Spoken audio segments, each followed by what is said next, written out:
All right, guys. Thank you, Dr. Upcha. So I'm gonna do the part 2 of the RevMan tutorial. So the goals for today will be how to input studies into RevMan, how to put data into the program to create a forest plot, and how to conduct a subgroup analysis. And then from there, I'll show you how to do a exclude one study method, how to create that figure one that I was talking about last week, and then some tips on how to write a manuscript from after you do the forest plots and everything. So this is, last time I didn't show you where to find how long the study did their data collection to. So I included, this is the study we're going to use for today, antiarrhythmic effect of statin therapy in atrial fibrillation, meta-analysis of randomized controlled trials. And you can see here that they included studies from January 1980 to June 2007. And you can see here that they published it in 2008. So if you just found this and you're like, oh, it's 2008, and you only look for studies from 2008, you're going to miss whatever studies were published from 2007 to 2008. And then the other thing you can look at when you're doing the search is you can look at the criteria that they used and then use the same criteria in your meta-analysis. So, because that's kind of easy, and then you don't have to figure out your own criteria. All right. So here I've laid out the RevMan process. I'm going to walk through it with you. I would like to know who has downloaded RevMan, so I know if I'm talking to myself or not.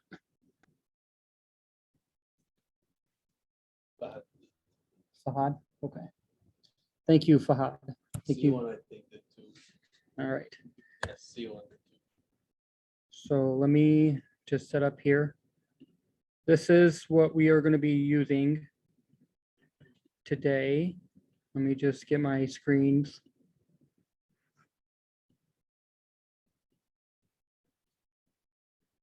All right. So when you open up RevMan, this is what pops up, this little thing here. If you want to open up a review that you've saved from before, you can click here. I usually exit out of this and click on this top white box up here. You go to next, you do intervention review, and then you can type, we're doing antiarrhythmic effect for, I think it was statin. Click next, you do a full review. And this is all going to be in my PowerPoint. I'll send it to you. It's going to be all in the PowerPoint, so it might be going a little fast. You click full review, it'll pull up this. And then what you do is you're going to go, I don't really touch this main text thing. That's if you want to type it in RevMan, but I do just type it in Google. You're going to go to studies and references. You're going to go to references to studies, and then right click on included studies to add a study as the included study to your RevMan. So you'll add the study ID, and like I talked last time, the study ID is going to be basically the acronym of the study. So as we can see, the first one, I'll zoom this in. All right. So as we can see in this forest plot, we can see that the first one is miracle. And then I always put the date, and I'll show you why next time. I don't know if this date's correct, but this is just an example. And then if you click, so you put it here, and if you click next, the date will automatically populate here. So you don't actually have to click next, but I just did it to show you. So you add that data. Another way, you can just click finish right away. Yeah, that's what I was going to do next. So now the next study ID is TVATE, and I want to put 2009 here. Click finish. Then you're going to say Cornelius. Yeah, three of them. Okay. 2000. I'm going to do 2007. All right. So now if you click this, you can see that you've added your studies here, Dornelius, Miracle, and TVATE. Then what you're going to want to click on is data and analysis. From there, you're going to add a comparison. Now, initially, when I started, I thought the comparison was the final thing, but it's actually not. So you can just name this whatever you want, antiarrhythmic drugs. And then you're going to want to add an outcome under the comparison. The outcome is what you actually want. The comparison is a way to get to it. So now you're going to pick dichotomous because that's going to be, it's comparing one event versus versus another. And we're going to also use continuous, but I'll show you that next time. Do you want to tell them the difference again? Because I know we talked about it last time. Yeah, I have a standard deviation one. So you're going to pick dichotomous because you have events out of total in both of the arms. So it's dichotomous. You're going to name it. So this one I think was all AFib, as you can see on the top here. Then, like I showed you, it tells you which group is experimental, which group is control. So looking at they didn't label it, but if you know you're experimental, you know your control, you can change it. Otherwise, you can just leave it that way. And here, you're going to want to leave it as Mansell.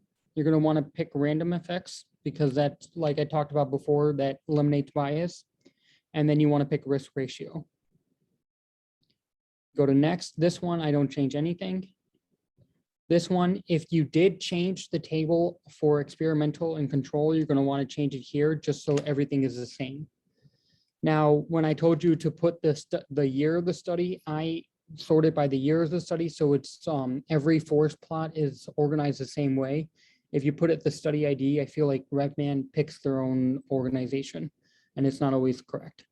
Now this scale, I'll show you this I'll show you this one next time or in a minute, but you can edit the scale to make the forest plot easier to read. So once you click finish, you'll see that now you have a forest plot here, right? If you had data, this is where the forest plot would go. So now how do you add data to this forest plot? See you on in Fahad, do I still have you or did I lose you? Yeah, all good. Okay, perfect. So now if you click on these arrows, it'll open up where you are. And now to add a study to your outcome, not to your comparison, but to your outcome, you're going to double click or right click on the outcome. And you're going to want to say add study data. Then from there, you're going to click these 3 studies and it'll automatically add it to right here. Everybody see that? Now, when you're adding your data, like I talked about, you can make the outcome table. And this is basically what this forest plot is it'll look the same thing as your outcome data table, but we'll put that data in. So 93, 1,539, 96, 1,548. And then T-Vite is 18, 51, 17, 51. And then Dornelius is 14, 40, 36, and 40. So it's like actually very simple to put data into the RevMan. Once you have the data, it's easy to put it in. That took me literally 10 seconds. Now, if you click on this thing that looks like a forest plot, it'll show you the forest plot you just made. So you can see that this big triangle is favoring the experimental trial or the experimental medication. Here you can see that the I2 stat is kind of high. It's at 86%. The p-value, it's heterogeneity, so it detects on how different the studies are. So you can see that these 2 studies are pretty similar, but this study all the way over here is on the way to the side. So that's why the heterogeneity is kind of high. What are the cutoff for heterogeneity? I think it's low is 0 to 25, moderate 25 to 50, and then high is 50 or higher. But it's in my last presentation. No, this is high heterogeneity. Yeah, 86%.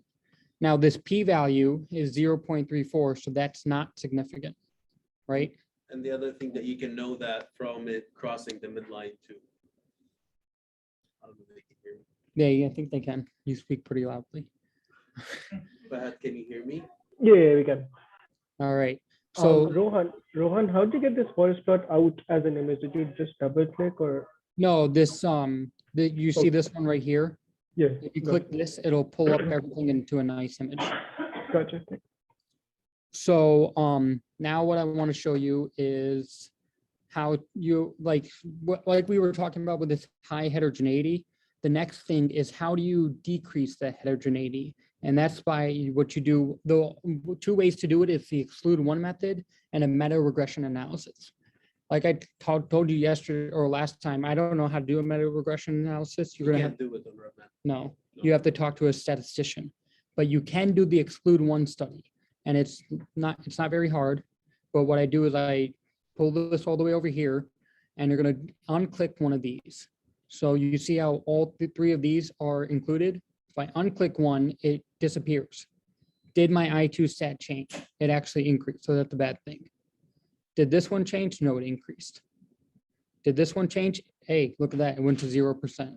Now, if you click this, your p-value is still insignificant, but now your heterogeneity is 0, and so your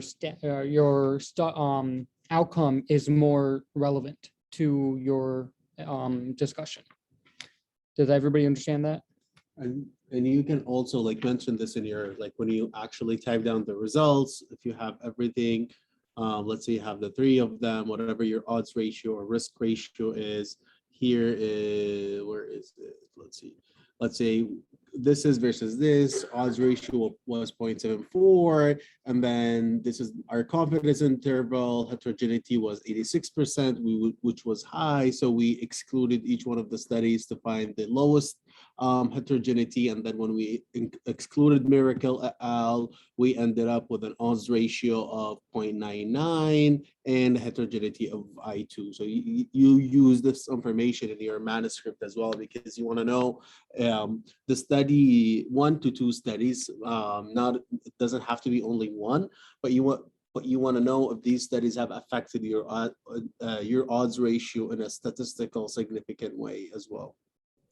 Question, Abji. So then this miracle study, it'll be part of the excluded studies, right? Initially last week, I think Rohan was telling the studies that in 2 different arms, one is included and the other one is excluded. If you're not using it here, then it will go under the excluded one.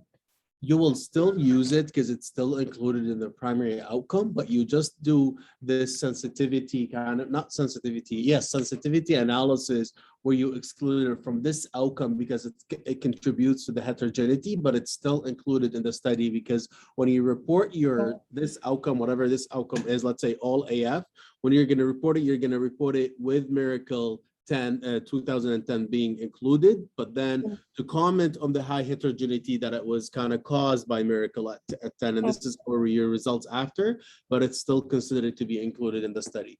Okay. It'll also, and let's say you have 3 outcomes. So we only have 1 outcome here, but if you have 3 outcomes and the next 2 outcomes you included Miracle, it'll still be in the included studies. Oh, got you. So Okay. just because I excluded Miracle in this forest plot doesn't mean I have to exclude Miracle in every forest plot. Got you. Okay. Makes sense. Thank you. Again, it's kind of like we did not exclude it. We used sensitivity analysis where we just kind of temporarily saw the results out of it, but we're going to still report it with Miracle being included. Okay. Yeah. All right, let me see what I missed. Okay, so now I'll show you how to do subgroup analysis. So let's say you put all your studies in here, Dornelius, TVate, and Miracle, but you realized, hey, actually Dornelius and TVite did. Okay, so let's say Dornelius and TVite are randomized controlled trials, but Miracle was an observational study, which is kind of indicating why you can think of observational study as an inferior study, so that might be indicating where the heterogeneity is from. So let's try to do a subgroup analysis of separating the randomized controlled trials versus the observational study. So what you're going to do is you're going to double or right click on all AF, and you're going to say introduce a subgroup study. So now that subgroup study is here, and then you're going to say you're going to want to introduce another subgroup study. So you're gonna, right? I don't know how do you add this? I've never added it when. when I already have the data in there. That's okay. You can always drag it. Yeah. aside. So if you right click again and you say add a subgroup study, you can add an observational study, finish it. And then here you can see I have a new subgroup and an observational study. But you have to drag the miracle study from this randomized control trials to observational studies. Then you want to rename. Yeah, and then I'll rename the subgroup. Did everybody follow that? So now you can see I have two subgroups. One is this randomized control trial, and I will rename the subgroup study as RCT. And now I have it as RCT and observational study. So this is the forest plot. You can see instead of doing the exclude one study, you can show this forest plot, which basically is exclude one study, but it's a subgroup analysis that shows more information than not. Yeah, leave this up, the exclude study, might confuse them. And the other thing too here, as you can see, like this is the total odds ratio with the heterogeneity, which was exactly the same thing. But then the additional stuff here, let's say these are RCTs, you have the odds ratio within the RCTs only with its own heterogeneity, and the same thing with observational. So you can see that in the randomized control trials, there was insignificantly no difference with a I2 that was 0. And then in the observational study is showing that it significantly favored the experimental trial. However, you can see there's no I2 stat right here because there's only one study. So how can you compare two studies if there's only one study? And then if you combine all the studies, this is where this bottom information comes in. You can see the I2 is 86. This p-value, not this p-value. Sometimes you get confused. It's this one, the test for overall effect. The p-value is 0.34, and so it's not significant. So you can do a subgroup analysis to evaluate how the studies compare. So I do this usually for randomized versus observational, but you can also do it if you're comparing two different experimental arms, like if you're comparing beta blockers versus hydralazine. But the randomized control trials out there are comparing low pressure versus hydralazine and Coreg versus hydralazine. You can pull all the studies together and do beta blocker versus hydralazine, and then separate it into Coreg and low pressure. So that's how this is helpful. Any questions? So the forest plot is actually referring to like RCT on the top, observation in the middle. So forest plot is like kind of extra of all those things. So the forest plot is this picture, this image. Oh, right. So it's like. Yeah, so these two, as you can see, these lines here correlate to the studies. So these two lines are these two studies. The triangle is a summation. And then this line is miracle, the summation. And then this is the summation of all three together. Yeah.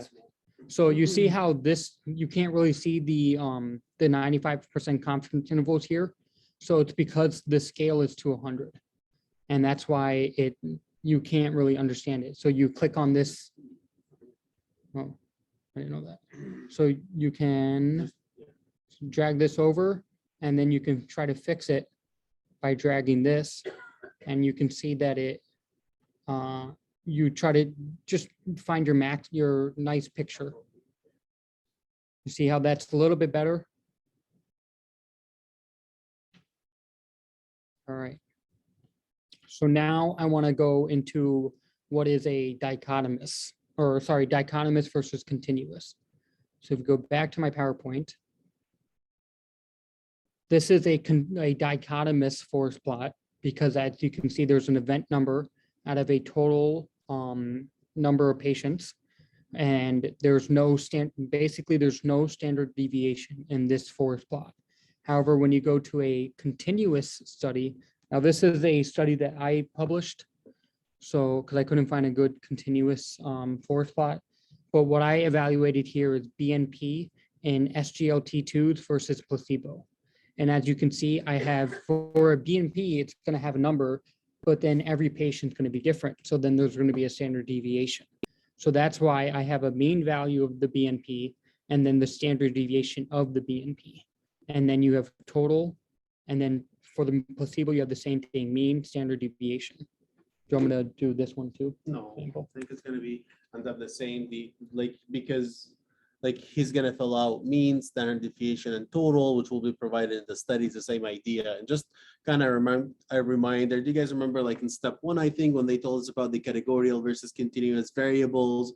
So the categorical variables are the ones that's either like 1 or 0. Let's say a patient is dead or alive, a patient had an MI, did not, the patient had a stroke or did not. So this is the dichotomous. You have only 2 options for the outcomes, versus the continuous, it's a numerical outcome. So let's say the length of whatever, the height of the patient, the weight of the patient, anything that's continuous, that will be continuous, because that will have a mean and a standard deviation, which what you're going to put in the RevMat, versus the other one is going to be just the total events, the events out of the total population. But at the end of the day, RevMan still produces the same results. They still produce a 95%, or sorry, this one is like last time.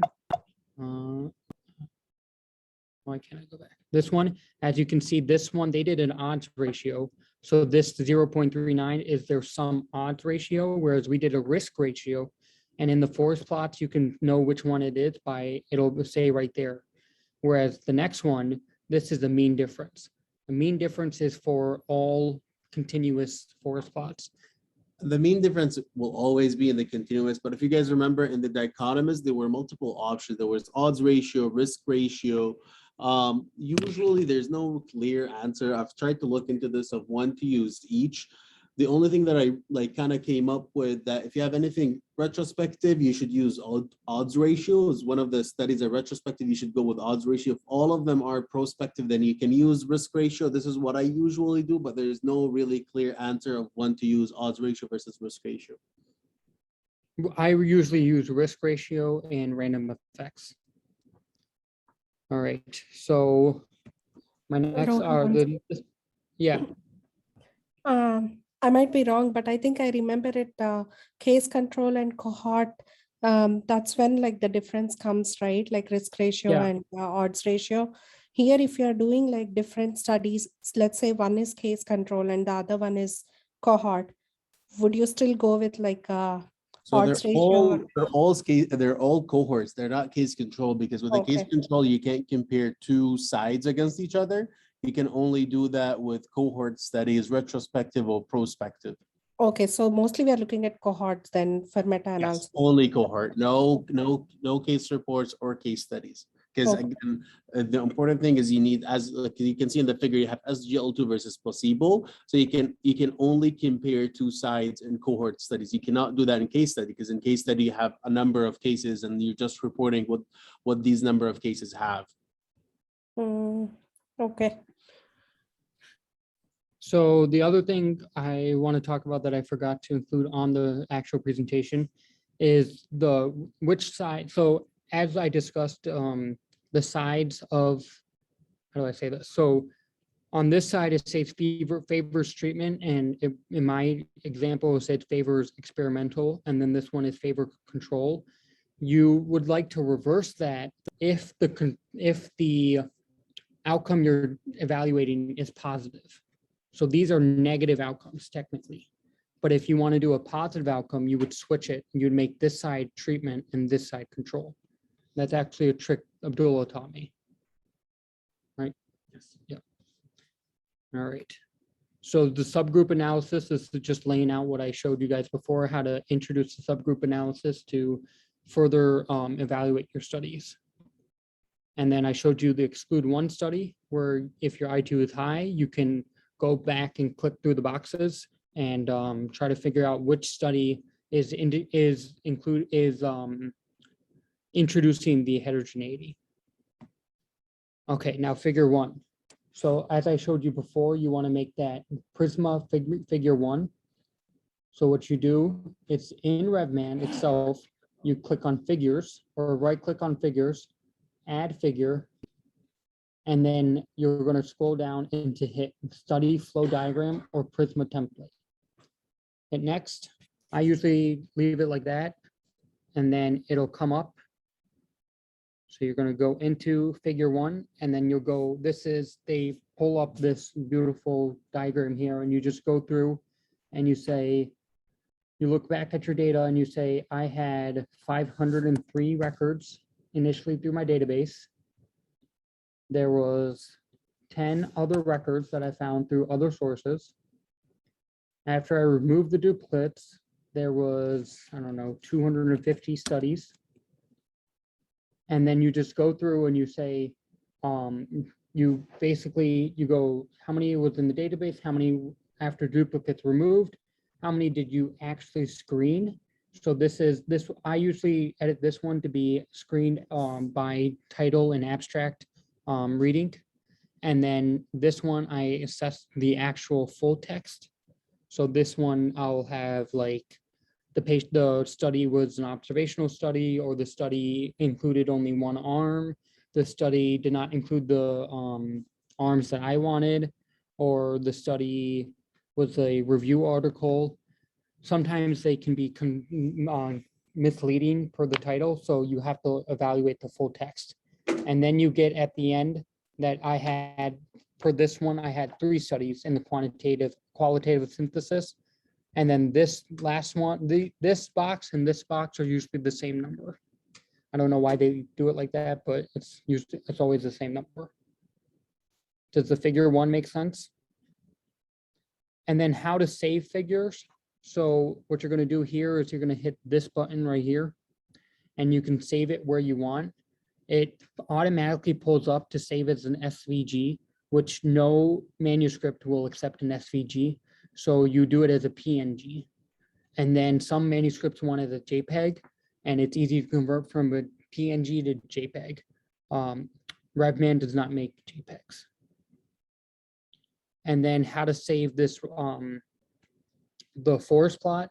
So you're going to click on the picture to save the look at the forest plot, and you'll click on this save button right here. And again, you'll scroll down to PNG. All right.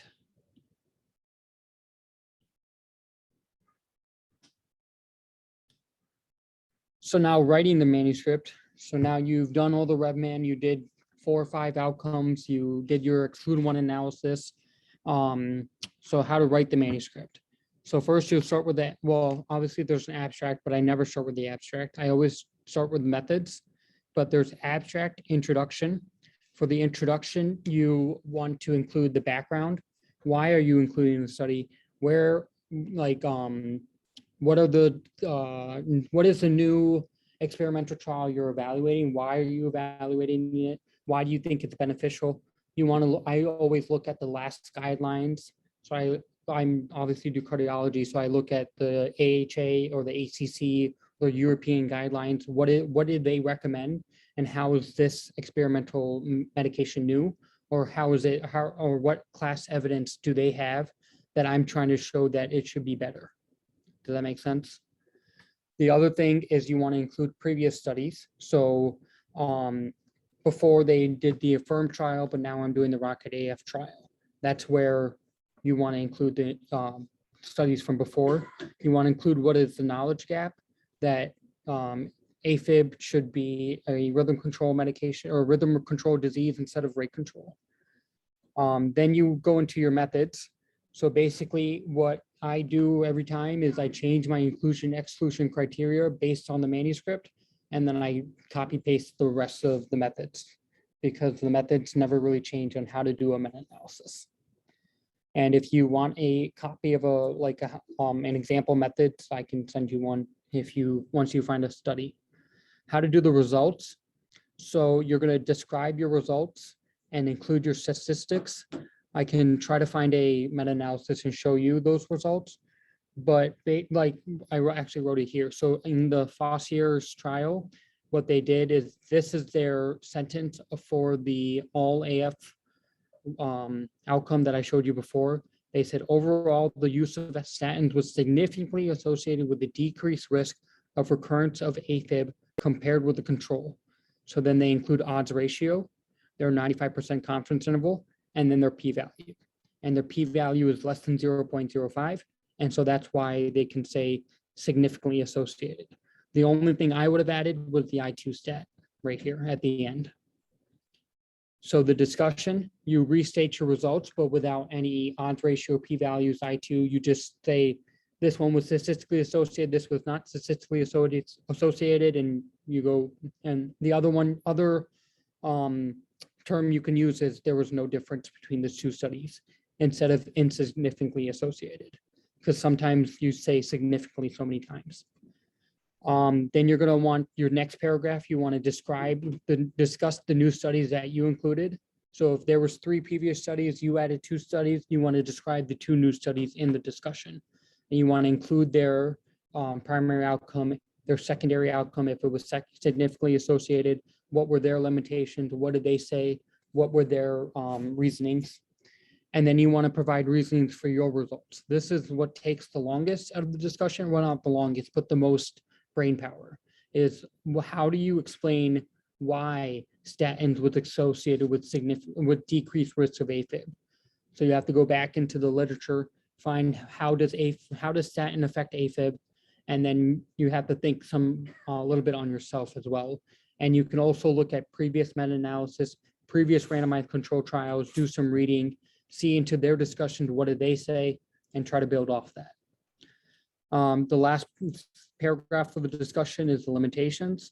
So this would be, I always put that there was not enough randomized control trials, because usually I have like 4, 5, 6 randomized trials, which is not enough to make a conclusive conclusion. Or if I did randomized control trials and observational studies, I would say that I use prospective and retrospective studies in this manuscript. You'll find other limitations as you do the meta-analysis.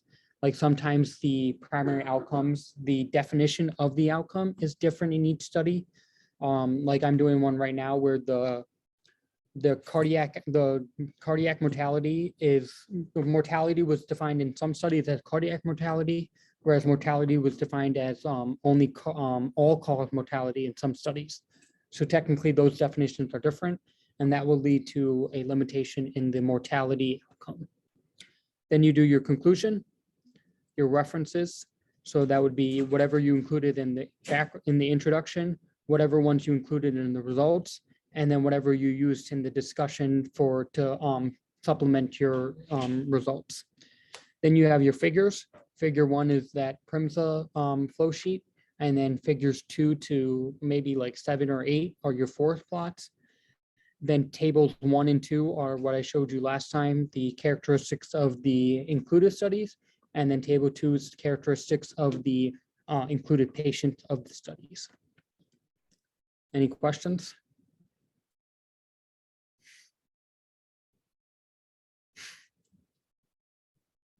I mean, all of you will have like 15 questions, but you're not gonna think of them until you actually try to do all of this, which is okay. Like this is how it was for everyone. So whenever you find something, you try work on it. If you have any questions, you can always text me, text Rohan. Yeah. Yeah, I'm And, thinking 15 questions at each step, not all of it.